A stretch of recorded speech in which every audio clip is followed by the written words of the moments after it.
In the last lecture, we have studied about equivalence of two finite automata. We have studied how to find out whether two given automata are equivalent or not.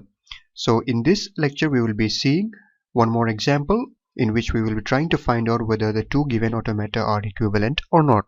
So if you have not watched the previous video, I suggest that you watch it first, where I have explained the steps that you have to follow for this procedure in detail. Okay, so here we have two automata given. Let me call them A and let me call this B, and our task is to find out whether these two automata are equivalent or not. So if you see here in automaton A, Q1 is the initial state as well as the final state, and also in automaton B, Q4 is the initial state as well as the final state. So this satisfies one of our condition. So one of the condition for equivalence was that if in one of the automaton the initial state and final state is the same, then even in the other automaton the initial state and final state must be same for them to be equivalent. So this condition is satisfied in this example. Okay, and then the other condition was that for every pairs of states, the pairs of state that is generated on particular input should be either both final states or both intermediate states. Then they will be equivalent. So let us check that condition. So for that, let me make a table over here. So here I'll have the pairs of state. So this will be for my states, and if you see in this automata, the inputs are C and D. C and D are the input symbols that we have, C and D. Okay, now let's take the pairs of states. So here the initial states are Q1, Q4. So let us make a pair of states Q1, Q4. So this is a pair of state, and let us see where does this state pair go on getting inputs C and D. So Q1 on input C, it goes to Q1 itself, and Q4 on input C goes to Q4 itself, Q4. So this is the pair of states that we get, and if you notice, Q1 and Q4 are both final states. So let me write final state. This is also final state.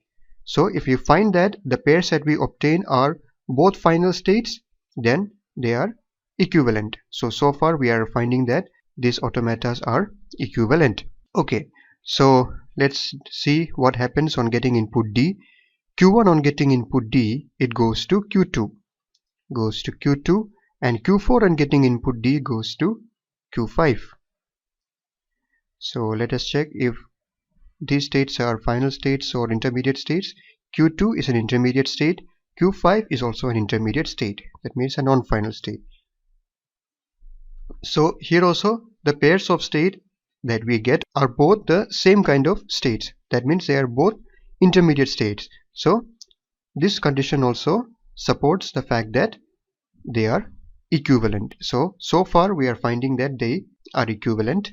Now let us take the next pair of states, which will be Q2 and Q5. Q2, Q5. And let's see where do they go on getting input C and D. Q2 on input C goes to Q3, and Q5 on input C goes to Q7. And what kind of states are these states? Q3, it is an intermediate state or a non-final state, and Q7 is also an intermediate state. Okay, now let's see where do they go on getting input D. Q2 on input D goes to Q1, and Q5 on input D goes to Q6. And let us check what kind of pairs are these. We see that Q1 is a final state, whereas Q6 is a intermediate state. Okay, so in this pair we are getting one state to be a final state and the other to be an intermediate state. So whenever you get this kind of condition where one is a final state and the other is an intermediate state, this condition proves and shows that the two given automata cannot be equivalent. So this condition shows that automaton A and automaton B are not equivalent.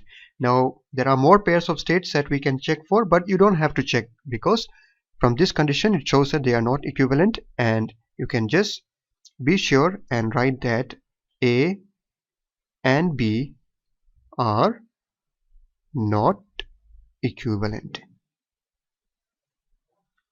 So whenever you get this kind of conditions, you can be sure that the two given automata are not equivalent. So this is an example of two automatas which are not equivalent, and we found them out using this procedure. So I hope this was clear to you.